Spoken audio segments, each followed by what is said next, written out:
Living in another country has given me a lot of amazing experiences, and one of them was the opportunities to get to know people from different cultures and religions. In 2018, I moved to Malaysia after getting a job offer in customer service. At that time, I almost didn't know anybody there, so I asked the company to help me arrange accommodation. I ended up sharing a three-bedroom unit with two other girls, one from Sri Lanka and the other one from Indonesia. The Indonesian girl, Anisha, played a particularly important role during my first few months there. Anisha was Muslim, and so she didn't eat pork. I learned that from the HR specialist on my first day arriving at the apartment. I was quite surprised because I didn't have the faintest idea about Muslim and their practices. And because back in Vietnam, the kind of meat that I had most often was pork. However, since we were going to share the kitchen and refrigerator, I was not allowed to eat pork either.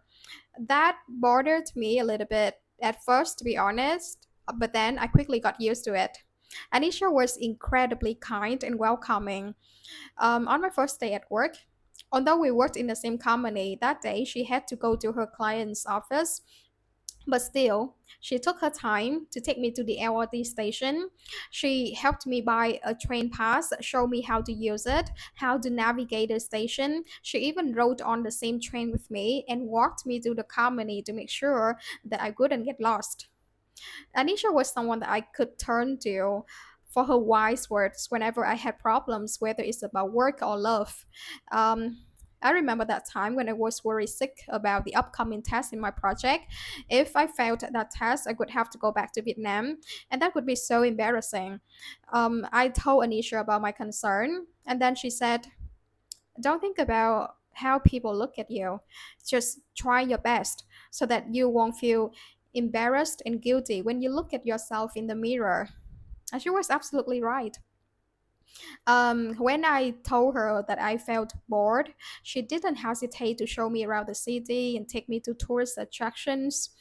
On my first week there, I had to go to a shopping mall to buy some essentials. Anisha went with me.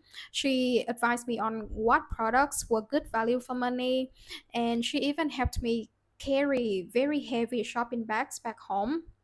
One morning, Anisha took me to a weekend market where there were a lot of Indonesian small vendors.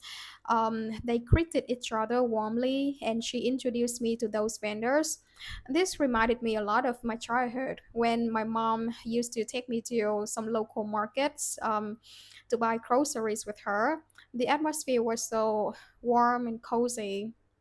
Anisha said that she preferred shopping at these local markets because she wanted to support small vendors. From Anisha, I also learned a lot about Muslim, like the Ramadan month, their fasting, their prayer practices, its origin and history.